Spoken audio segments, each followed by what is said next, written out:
إن الحمد لله نحمده ونستعينه ونستغفره أنفسنا ومن سيئات أعمالنا من يهده الله فلا مضل له ومن يضلله فلا هادي له أشهد أن لا إله إلا الله وأشهد أن محمدا عبده ورسوله الذي لا نبي ولا رسول بعده يقول تبارك وتعالى في القرآن الكريم يا أيها الذين آمنوا اتقوا الله حق تقاته ولا تموتن إلا وأنتم مسلمون وقال رسول الله صلى الله عليه وسلم وهو الصادق المصدوق اتق الله حيثما كنت وأتبع السيئة الحسنة تمحوها وخالق الناس بخلق حسن اللهم لا سهل إلا ما جعلته سهلا وأنت تجعل الحزن إذا شئت سهلا. Alhamdulillah, masyaallah muslimin, jamaah salat maghrib arsadani wa rasadakumullah. Mudah-mudahan Allah senantiasa memberikan bimbingan kepada kita semuanya, memudahkan urusan kita, mengistiqomahkan kita di atas jalan sunnah, di atas jalan dakwah, di atas jalan perjuangan iqamatuddin, sehingga kita termasuk orang-orang yang kembali kepada Allah nantinya dengan membawa keberuntungan sebagai seorang hamba, ya, sebagai satu julukan, satu sebutan yang memang Allah lakobkan kepada kita, Abdullah, ya, hamba Allah, yang merupakan ini satu hal yang harus kita syukuri, ya. Allah berkenan menyebut kita sebagai Abdullah, ya. Ini julukan yang harus kita bersungguh-sungguh untuk mewujudkan sebagai hamba Allah yang baik. Karena untuk julukan-julukan di dunia, ya, embel-embel dunia itu adalah embel-embel yang dilakopkan manusia, ya, makhluk kepada makhluk, yang itu bisa jadi sesuai, bisa jadi tidak sesuai. Julukan sebagai doktor, profesor, ya, apapun itu, ya, lakop-lakop dunia, yang itu tentunya masing-masing sesuai dengan tanggung jawab yang dipikul, ya. Salawat dan salam mudah-mudahan senantiasa tercurahkan kepada khutbah suri tauladan kita Nabiullah Muhammad sallallahu alaihi wasallam serta para pengikutnya yang istiqomah hatta yaumul qiyamah. Alhamdulillah ayyuhal hadirun arsadani wa rasadakumullah. Allah takdirkan kita untuk bermuwajahah kembali, bertatap muka kembali untuk belajar satu perkara di dalam ilmu agama yang sebenarnya ini perkara yang besar, ya. Saya sendiri merasa ini belum sesuai dengan kapasitas yang saya miliki, ya. Maka berusaha untuk bersama-sama belajar, gitu, ya, saling tawasobil haq wa tawasobil sabr, terinspirasi daripada nasihat Nabi, ya. Man salaka tariqan yaltamisu fihi ilman sahalallahu bihi tariqan ilal jannah. Barang siapa yang menempuh jalan, salaka yasluku. Ini satu kalimat, satu kata yang Rasulullah pilih bukan asal pilih, ya. Karena padanan salaka yasluku itu sama-sama jalan. Di sana ada sinonim, ya. Persamaan katanya itu masyayamshi. Kita pernah dengar tamasya, Pak? Tamasya itu artinya apa? Tamasya ke surga, tamasya ke pantai. Namanya tamasya itu sama, jalan itu. Masyayamshi itu jalan. Sama dengan salaka yasluku, artinya jalan juga.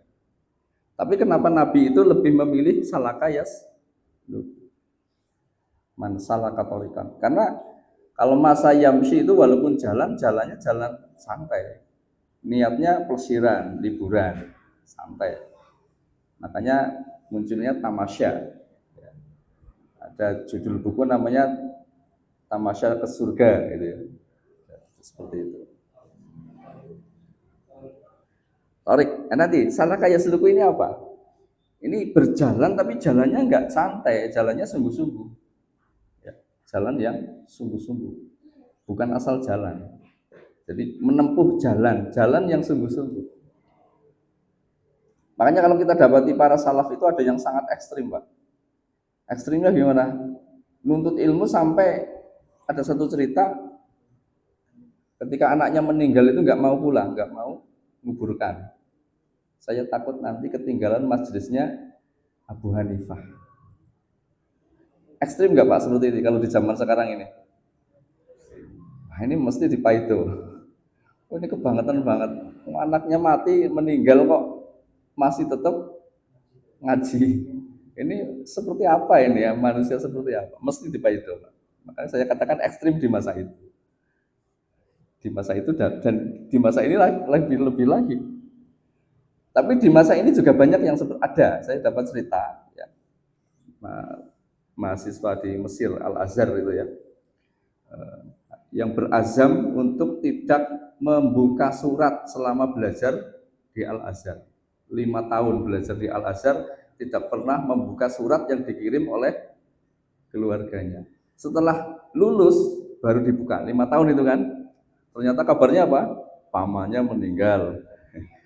Si nenek apa itu meninggal. Baru dia buka sambil nangis. Ekstrim nggak seperti ini, Pak? Ekstrim. Alasannya apa? Biar nggak diganggu, nggak terganggu ngajinya, belajarnya nggak terganggu. Ya begitulah ya. Ya kita nggak menilai itu tindakan apa-apa, tapi itu satu keteladanan ya. Keteladanan yang mungkin sudut pandangnya dari sisi kesemangatan ya kita harus teladan. Makanya di antara mereka ada yang betul-betul dengan ilmunya bermanfaat. Tapi ala kulli hal, kalau kita hari ini nggak usah jauh-jauh lah di masa tahun 90 ya mungkin 2000 ke bawah itu ya.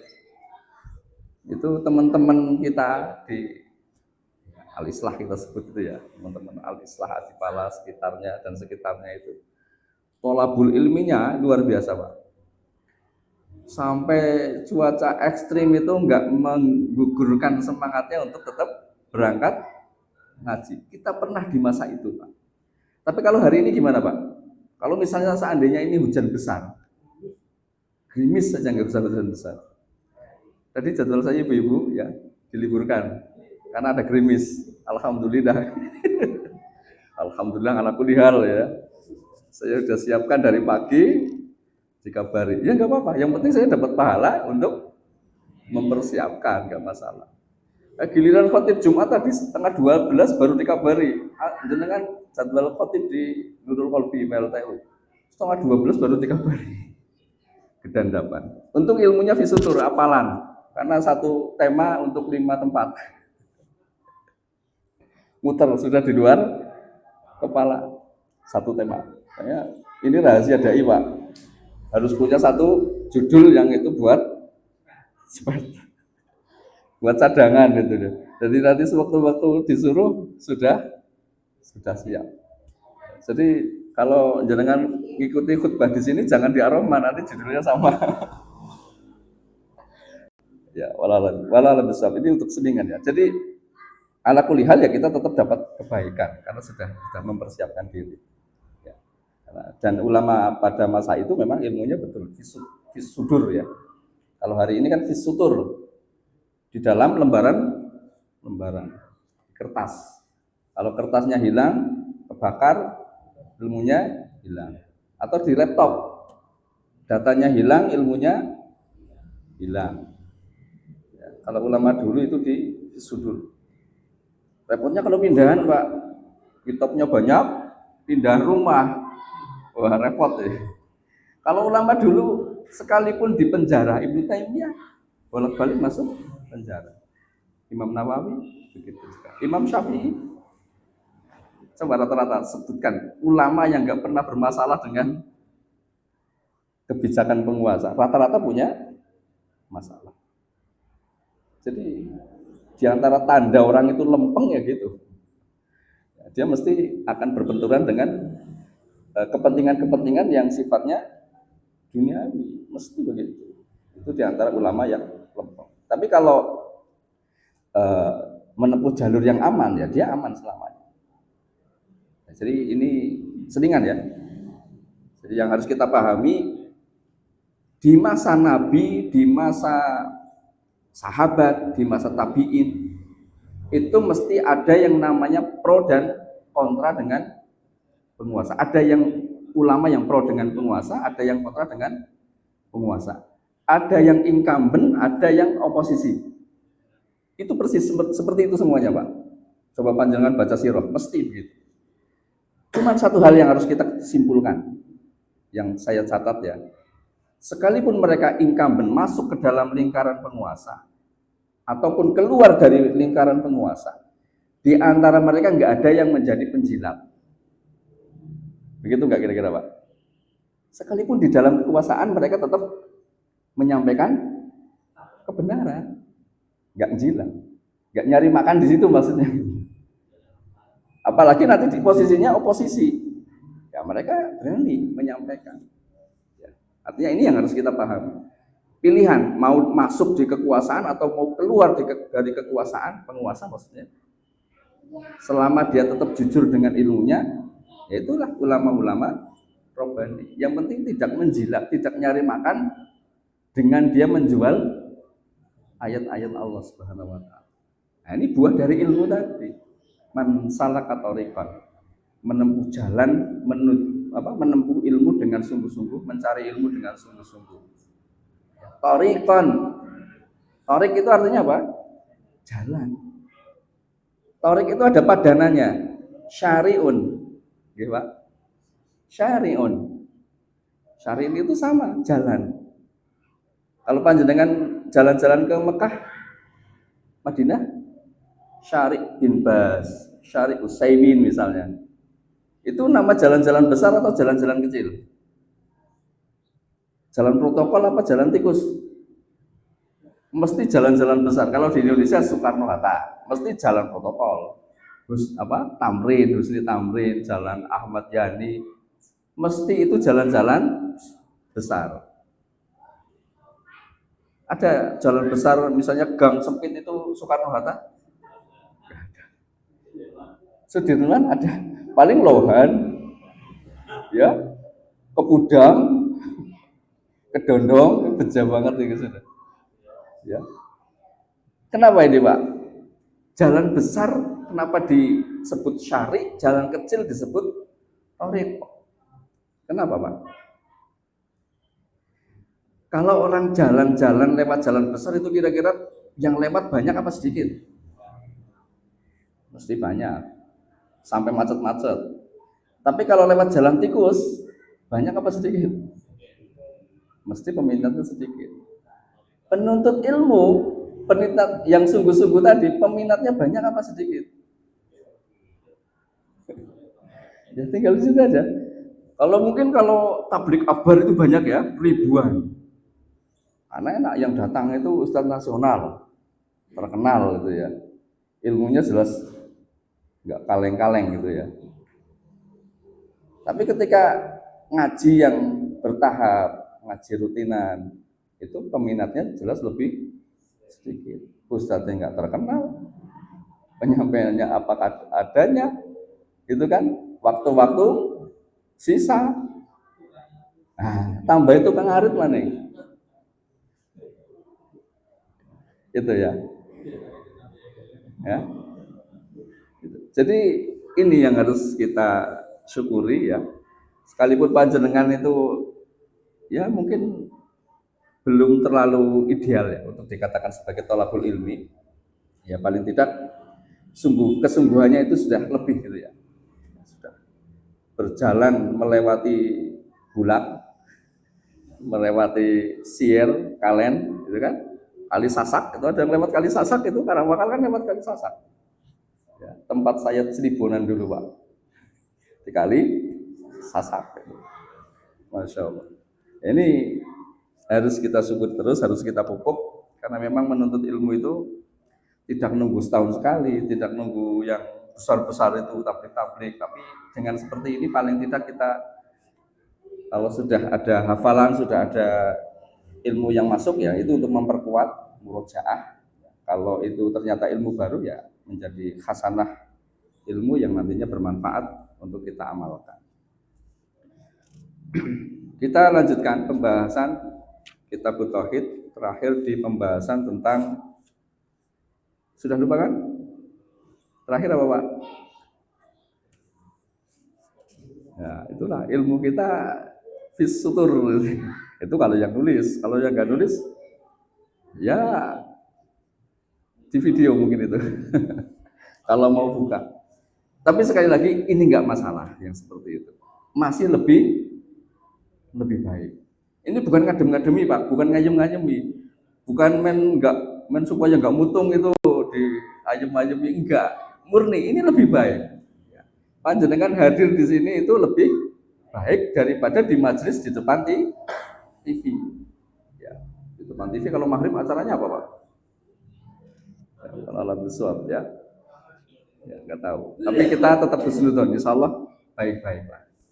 Tapi dengan majelis yang seperti ini kita yakin lebih baik, lebih barokah. Terakhir di pembahasan tentang asyirku, ya, syirik. Ya. Kemarin terkait dengan permasalahan ibadah, ya, kalau ibadah, karena syirik itu kaitannya dengan ibadah. Ya. Taswiyah ghairillah billah fima huwa min khasaisillah. Jadi menyamakan selain Allah dengan Allah terhadap sesuatu yang menjadi kekhususan bagi Allah. Jadi ibadah itu kan kekhususan bagi Allah. Sujud, ya, sholat, siyam, tilawah, itu kan kekhususan bagi Allah karena disebut sebagai ibadah kemarin itu ya, dengan definisi yang disampaikan oleh Ibnu Taimiyah. Itu kan ibadah. Jadi kalau memalingkan ibadah tadi kepada selain Allah itu yang disebut dengan syirik. Ya, sujud, ya. Sujud itu kan sesuatu yang dicintai dan diridhoi oleh Allah. Kalau itu sujudnya untuk Allah. Tapi kalau sujudnya untuk selain Allah itu menjadi syirik. Seperti itu. Jadi termasuk kategori sujud itu kita harus hati-hati ya. Itu kalau ulama Syafi'iyah ya, itu mendefinisikan sujud termasuk sujud itu ketika kita bungkuk di bawah pundak. Itu masuk kategori sujud. Yang arigato itu sampai ke bawah. Hati-hati itu. Ya. Jadi sampai ke bawah pundak itu ulama Syafi'iyah menyebutnya sebagai termasuk kategori sujud. Makanya definisi ibadah itu harus kita pahami. Ini ibadah, ini kategori muamalah. Nah, nanti di situ ya perbedaannya. Karena dulu ketika awal-awal kita ngaji di sini ya, begini. Kita dulu itu diajari bahwasanya termasuk hormat bendera itu syirik enggak? Dulu kita awal-awal masuk ke sini ya, ngaji di Al-Islah, hormat bendera itu kategori syirik. Jangan sampai hari ini masih berubah atau tetap Pak? Hormat bendera Pak, kalau Senin. Makanya dengan seperti itu mengambil hadis, ya. Hadis yang itu, yusbihu rajulun mu'minan wa yumshi kafiran. Wa yumshi mu'minan wa yusbihu kafiran. Ada seorang yang pagi harinya mukmin, sore harinya kafir. Sorenya mukmin, paginya kafir. Contohnya apa? Orang yang hormat bendera. Panjenengan masih berubah enggak? Atau ini orang-orang baru semua ya? Baik, kecuali yang lama-lama. Gimana Pak ini Pak? Masih meyakini hormat bendera itu syirik atau tidak? Dulu kita didoktrin seperti itu Pak. Hormat bendera itu adalah syirik.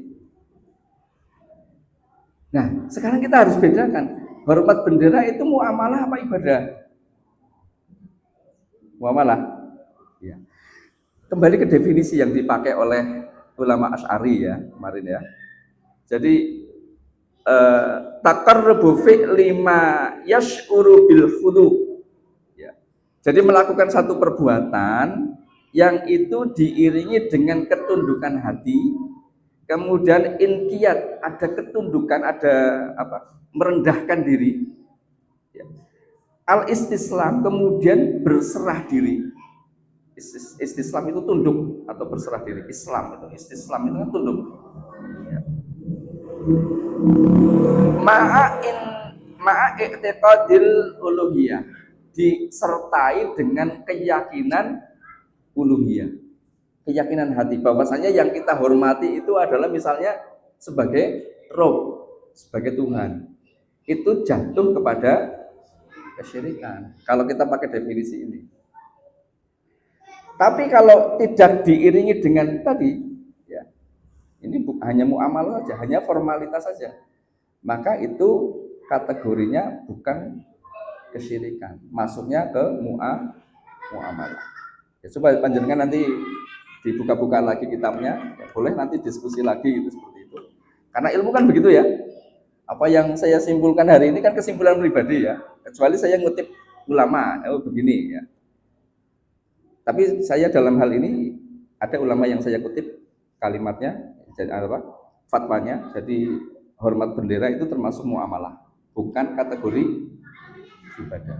Jadi orang yang hormat bendera itu bukan kategori orang yang melakukan kesyirikan. Repot nanti Pak. Ya, dipaksakan, memaksakan. Jadi hadis tadi yang Rasulullah itu secara sanad jelas ya, sahih ya. Kan secara lengkap kan hadisnya diantaranya akan ada satu zaman fitanan kakoti kaki ta'ilailil mudrim ya, badirul bil amal ya, kalau enggak keliru begitu, badirul bil amal, bersegeralah untuk melakukan satu amal. Fitanan kakoti lailil mudrim, karena akan terjadi satu fitnah yang fitnah itu pekat sekali, gelap sekali, sebagaimana potongan malam. Nah, kemudian disambung tadi, ada seorang yang paginya mukmin, sorenya kafir. Kemudian sorenya mukmin, paginya kafir, seperti itu. Kemudian mengambil contohnya orang yang hormat bendera, terutama yang bapak-bapak guru ini beban sekali ya. Hormat bendera ini kafir ini ternyata, bisa gimana rasanya gitu ya. Ternyata seiring dengan ilmu yang kita terima, kemudian ada informasi yang berimbang, oh ternyata itu muamalah saja, muamalah. Termasuk nanti dalam hal bid'ah ya, kalau kita konsisten ya, kita konsisten, misalnya hukum ulang tahun anak itu apa Pak? Kita hukumnya sebagai bid'ah bukan? Halo? Bid'ah bukan Pak? Bukan. Minimal apa? Tasyabbuh. Man tasyabbaha biqaumin fahuwa minhum. Barang siapa yang menyerupai suatu kaum, maka dia termasuk dari golongan atau kaum tersebut. Minimal adalah tasabuh. Pertanyaannya, sekarang kalau setiap tahun kita ngadakan 17-an upacara, itu tasabuh bukan? Halo? Kalau begitu masih konsisten nggak bahwasanya itu bid'ah atau tasabuh? Nah ini kan perlu ini Pak, yang seperti ini perlu ya, kita harus banyak ini ya, telaah gitu maksudnya gitu. Jadi tidak mudah untuk menghukumi ini kafir, ini bid'ah, ini tasabuh dan lain sebagainya. Tapi terhadap tadi yang ulang tahun itu, ulang tahun anak, gitu, ulang tahun pernikahan, ya minimal itu tadi hukumnya adalah tasabuh, ya, tasabuh bil kufar, ya, bertasabuh dengan orang kafir. Nah, ini sebenarnya perkara ini sangat banyak kalau ngambil contoh-contohnya gitu ya. Karena kalau hanya sekedar teori memang belum terbuka, oh begitu syirik, ini kafir, ini musyrik, teorinya sama Pak. Tapi dalam hal praktek banyak yang berbeda enggak? Nah, ini di dalam tataran praktek, di dalam ranah prakteknya ini yang seringkali terjadi perbedaan. Oke, nanti saya tak bacakan dulu ya. Kita masuk pembahasan selanjutnya.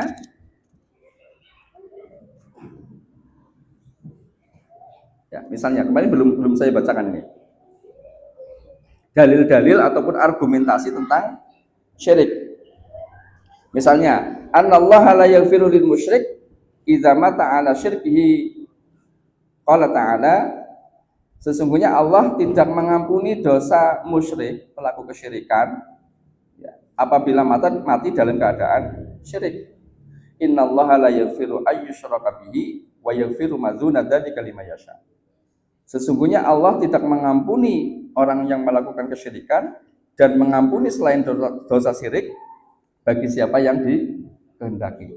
Pertanyaannya, kira-kira umat Islam itu tahu nggak kalau syirik itu memang seperti itu, menghalang-halangi dirinya itu masuk ke dalam surga? Kira-kira tahu nggak kalau umat Islam itu hukum syirik itu bagaimana? Baik itu yang Asy'ariyah maupun Ahlul Asar, mesti mereka sepakat bahwasanya dosa syirik itu kalau dia tidak bertobat mesti dia akan kekal di neraka ketika mati dalam keadaan syirik. Mesti begitu, Pak. Atau kita baca lagi, ya. Walau asyrakul habita anhum makanu ya'malun. Kalau seandainya mereka melakukan kesyirikan, maka niscaya akan hapuslah, akan hilanglah, atau habita itu tercabut, ya. Makanu ya'malun, apa yang mereka kerjakan. Enggak ada artinya. Ibadah yang mereka lakukan itu enggak ada artinya ketika mereka melakukan kesyirikan. Ayat ini disepakati oleh seluruh umat Islam enggak kira-kira, Pak? Mesti sepakat, Pak. Umat Islam mesti sepakat yang namanya dosa syirik itu mesti akan mencabut kebaikan-kebaikan, akan menghapus pahala-pahala kebaikan.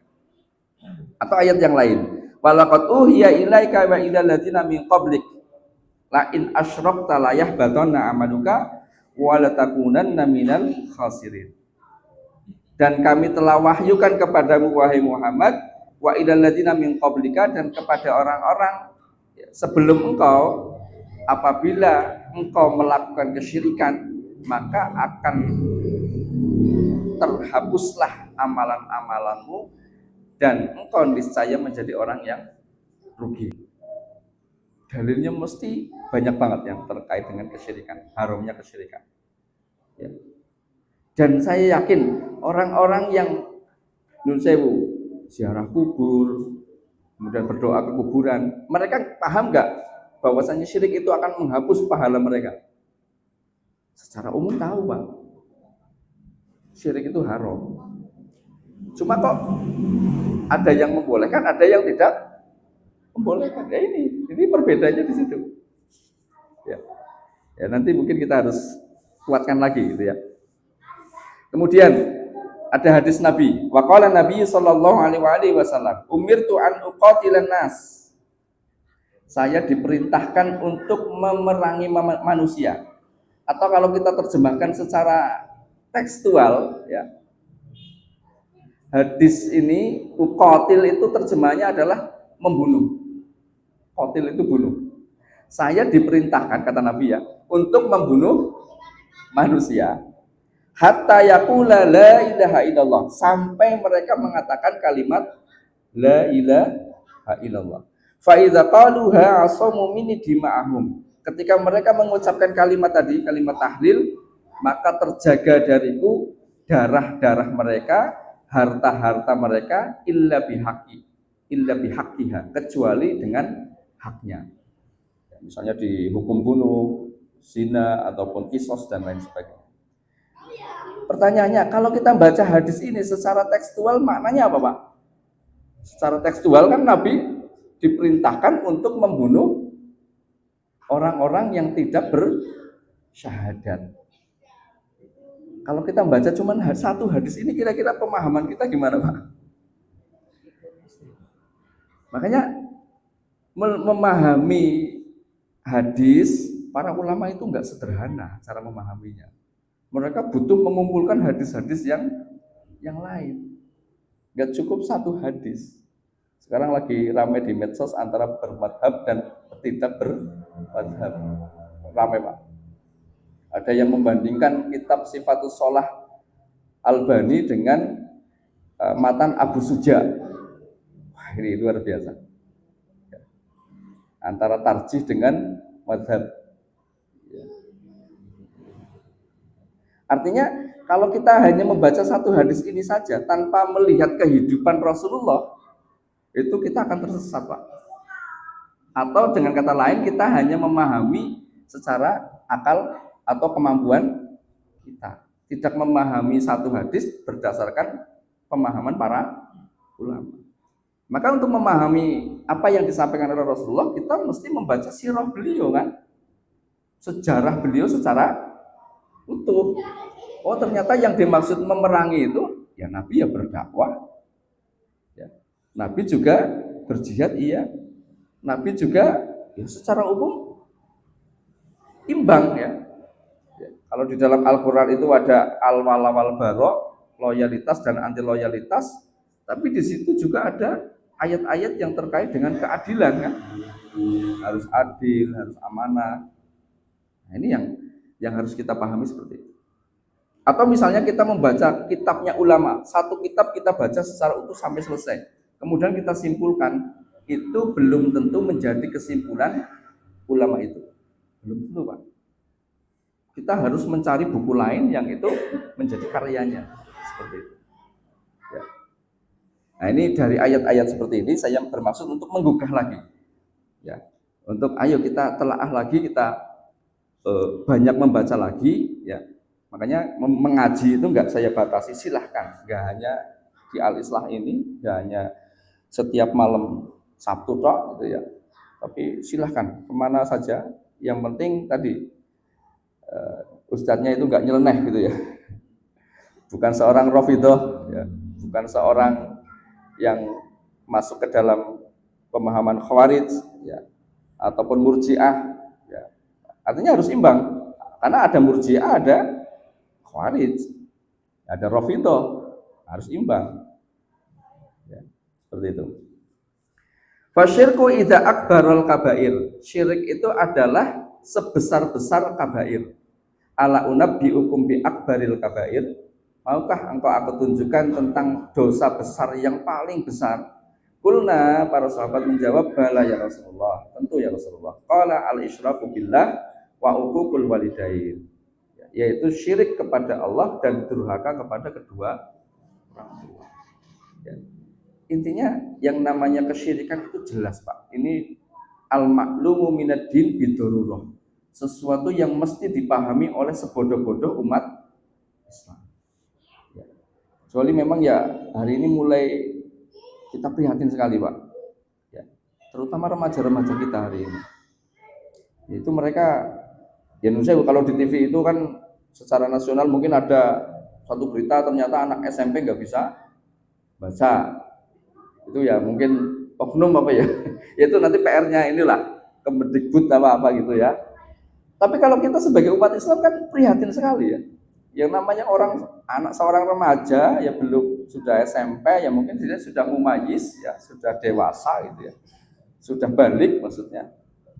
Itu tidak tahu bagaimana wudhu yang benar, bagaimana sholat yang benar. Ini kan prihatin sekali. Belum ke yang lainnya, haramnya pacaran itu nggak dibahas ke situ. Itu baru di permasalahan rukun iman, rukun Islam. Itu saja sudah banyak yang gagal ya. Bahasanya gagal menjadi orang Muslim atau orang mukmin. Ya. Apalagi ke yang lainnya. Ya.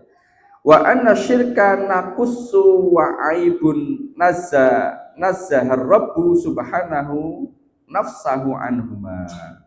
Ya, bahwasanya kesyirikan itu adalah satu kekurangan, satu aib yang Allah Subhanahu wa taala itu mensucikan dirinya dari kekurangan-kekurangan tadi. Faman asyraka billah, maka barang siapa yang syirik kepada Allah, faqad asbata lillahi manazza nafsahu. Maka dia sejatinya telah menetapkan bagi Allah sesuatu yang Allah sendiri mensucikan darinya. Wa hadza ghayatul muhadah. Maka ini termasuk dari puncak pembangkangan. Jadi syirik itu adalah puncak pembangkangan lillah, bagi Allah Subhanahu wa taala. Wa ghayatul mu'anadah wal musyaqqah lillahi taala. Jadi puncak mu'anid, pengeyelan. Mu'anid itu kan ngeyel, ya, kedurhakaan, wal musyaqah ataupun permusuhan, ya, permusuhan kepada Allah Subhanahu wa taala. Jadi syirik itu adalah puncak daripada pembangkangan, ya, permusuhan, ya, dan hal-hal yang lainnya yang tadi terkait dengan ketaatan kepada Allah. Jadi menolak untuk taat kepada Allah. Wallahu a'lam. Kita lanjutkan. Ada yang mau diskusi, Pak? Sebelum dilanjutkan.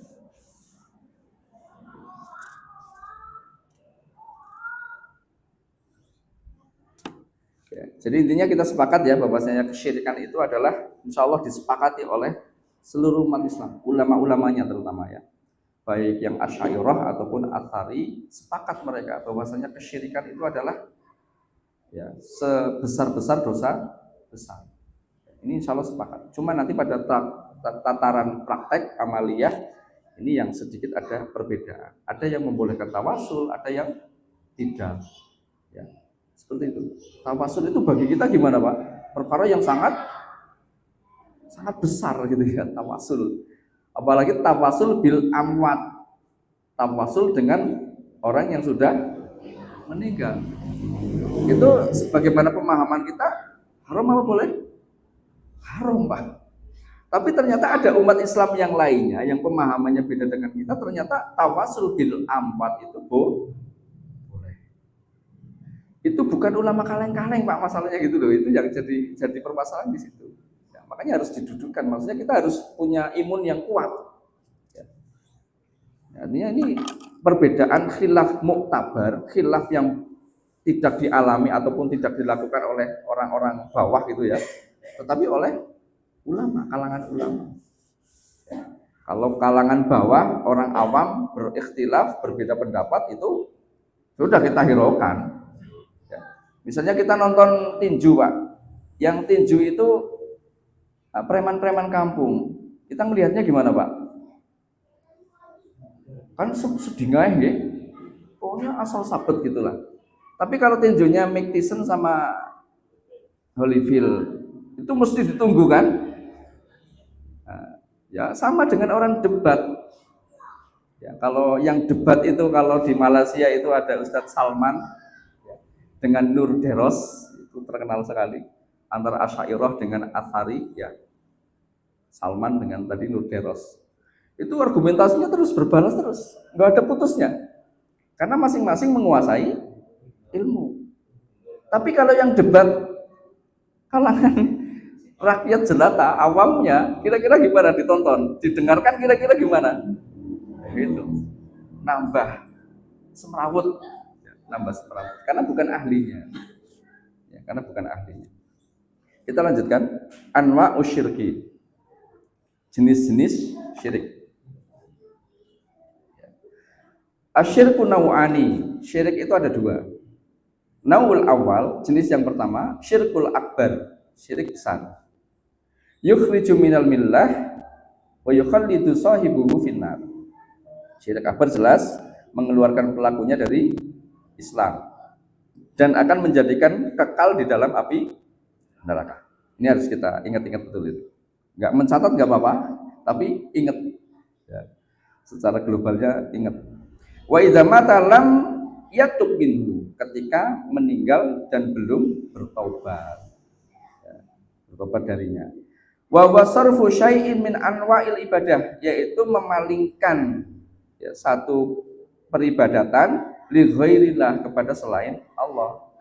Kadu'a li ghairillah, seperti doa kepada selain Allah.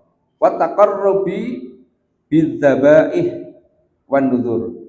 Kemudian taqarrub ya, mendekatkan diri dengan cara apa? Dengan menyembelih dan nazar tapi untuk selain Allah. Minal kubur wal jin wasyayatin. Ya, selain Allah itu bisa kuburan, bisa bangsa jin, bisa syaitan. Ya, kalau kita kan ya seperti itu ya. Kalau misalnya kita melihat padi mau dipanen, kemudian dijabeli gitu ya, dikasih makan, dikasih makanan di pojokan sawah. Kesimpulan kita apa Pak di sini? Langsung ya, syirik. Kan begitu ya? Syirik. Karena ilmu kita begitu. Ini syirik ini. Karena mempersembahkan sesuatu kepada selain Allah. Berarti siapa ini kira-kira selain Allahnya di sini? Bangsa jin. Masa manusia? Manusia nggak boleh ngambil itu. Kalau ketahuan mesti di omai. Pernah Pak jenengan ngambil jabelan? Pengalaman ya Pak. Ngambil jabelan. Ya. Keyakinan kita begitu ya. Tapi bagi mereka kira-kira gimana? Ini tasyakur, ini syukuran. Ya, syukuran. Ya, ini yang harus kita pahamkan Pak, masyarakat kita. Masyarakat kita. Ya kalau di Cibiru sudah mulai hilang. Dulunya kan obong bata, kalau mau obong itu dikasih sesajen, dikasih makanan gitu ya. Sekarang sudah mulai hilang. Karena mungkin ada satu orang yang alhamdulillah menjadi jamaah masjid, dia ngasih contoh, ternyata nggak dikasih sesajen ya aman, lancar, sampai matang bisa jual kan gitu ya. Nah ini mempengaruhi yang lainnya, berpengaruh. Ya, kalau kita dakwah nggak bisa ngomong ya dengan tadi ya, orang awam, orang yang cuma bisa ngaji denger ya tadi udah praktek saja. Ngajinya nggak pernah nulis Pak, tapi dia praktek. Sudahlah, nggak usah dikasih apa-apa. Ternyata berpengaruh kepada yang lain. Ini efeknya berat, besar itu ya. Wal khaufu minal mauta, kemudian takut kepada al mauta, mayit, hantu. Nah, ini kalau di sini disebutkan begitu. Takut kepada hantu itu bagian daripada syirik. Jangan ini sepakat gak Pak? Sepakat. Kenapa ini? Semestinya Allah ya. Tapi harus dibedakan Pak. Takut kita ada takut tabi'i, takut bawaan, takut yang nilainya naluriah. Kita misalnya bela diri dari preman-preman, itu naluri apa syirik itu? Takut dari preman itu syirik gak? Kan gak syirik ya. Kan ada naluri, kita punya naluri untuk membela diri. Namanya takut yang sifatnya tabi'i. Ya. Ya mungkin diantara kita juga masih ada. Saya yakin Pak Panjenengan ada yang takut hantu Pak. Iya enggak? Iya Pak Wali? Buat berarti. Nanti perlu dites di kuburan itu. Ya, biar terlatih ya. Ya, nggak apa-apa jamaah ini kadang-kadang ya, sesekali ya, gitu tes mental. Kita kumpul di Jawetan, di Sawang Mamu, nanti ada petugasnya dijemput di sebelah timur. Pokoknya masuk situ tes mental. Ini ketauhidannya betul-betul betul atau tidak ini? Ya, kira-kira gimana ini Pak? Saya tawarkan seperti itu. Siap gak ini Pak? Masa kalah sama tukang obor Pak? Tukang obor, saya bangun jam 2 itu niliki kambing. Jam 2 niliki kambing. Ada orang luar biasa kental ya Pak. Kira-kira dia belajar tauhid gak? Gak ngaji ya, sholat saja gak tahu walalam bisawab ya. Tapi kendel itu. Kalau begitu mereka ahli tauhid. Ya ini harus didudukan yang seperti itu ya. Artinya ada takut tabi'i ya. Takut tabi'i itu bukan kategori masuk ke dalam yang syirik tadi. Ya, karena ini naluri kita untuk membela diri. Misalnya kan waspada ya. Karena sebenarnya kalau kita lihat film horor saja kadang-kadang takut nggak Pak?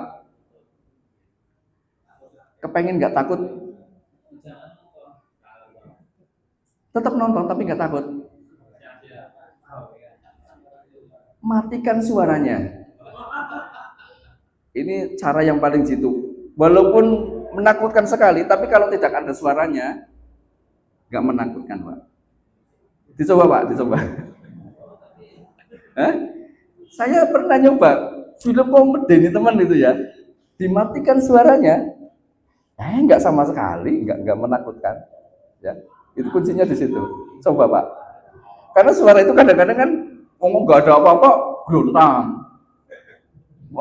Belum apa-apa sudah, nah itu pintunya kebuka, rakat.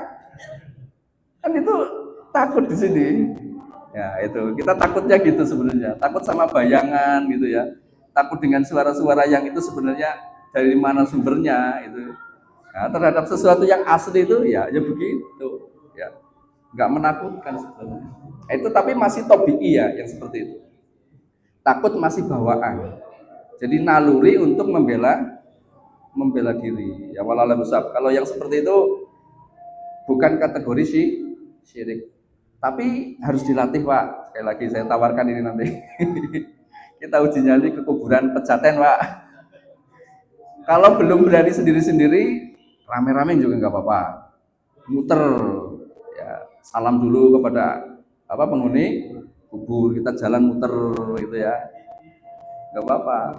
Tapi kalau yang takut ya tetap takut ya. Tapi kalau yang agak berani, ya lumayan, ya masih bisa, ada temennya lah. Saya juga nggak tahu ini ya siapa yang betul-betul pemberani. Perlu dites ini.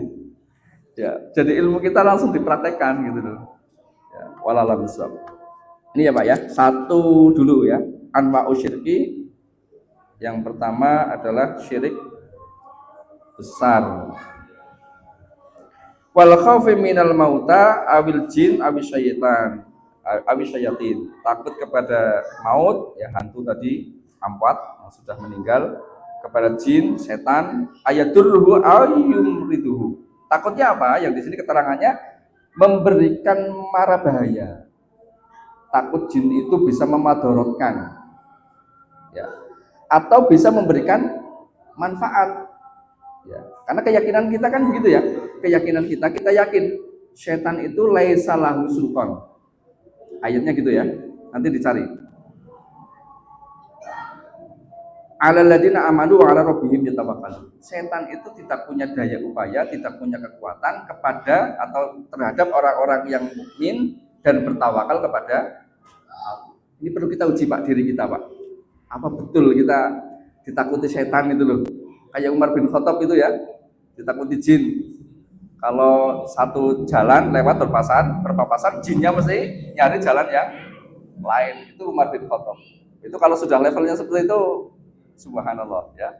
Berarti kita orang yang masya Allah. Atau seperti Imam Ahmad bin Hambal, yang terompahnya saja bisa digunakan untuk meruqyah. Ya. Jadi orang ruqyah itu, Imam Ahmad waktu itu sibuk sehingga ini bawa saja sandalnya. Ya. Sandalnya saja bisa ngusir jin. Nah itu karomah ya Pak ya, karomah. Imam Ahmad dengan kesolihannya, dengan ketakwaannya, sandalnya saja itu bisa jin itu takut. Ini tapi bukan klinik ini ya, karena murni dengan ketakwaan, kesolehan beliau. Kalau ulama tasawuf menyebutnya dengan kasyaf. Bahasanya keren, kasyaf. Kasyaf itu berarti terbuka auranya, melihat alam goib. Tapi sebenarnya itu basirah. Filsafat atau apa? Firasat. Ya, firasatnya orang mukmin. Dalam satu hadis disebutkan ittaqa firasatal mukmin. Hati-hatilah dengan firasatnya orang mukmin. Karena firasatnya tajam. Orang mukmin yang soleh gitu ya. Seperti itu. Ini barangkali Bapak yang dirahmati Allah Subhanahu wa taala, mudah-mudahan bermanfaat apa yang kita kaji pada kesempatan malam hari ini. Ada benarnya dari Allah Subhanahu wa taala, ada kekurangannya dari saya pribadi. Kita tutup dengan hamdalah dan kafaratul majlis. Alhamdulillahirabbil alamin. Subhanakallahumma wa bihamdika asyhadu an la ilaha illa anta astaghfiruka wa atubu ilaik. Assalamualaikum warahmatullahi wabarakatuh.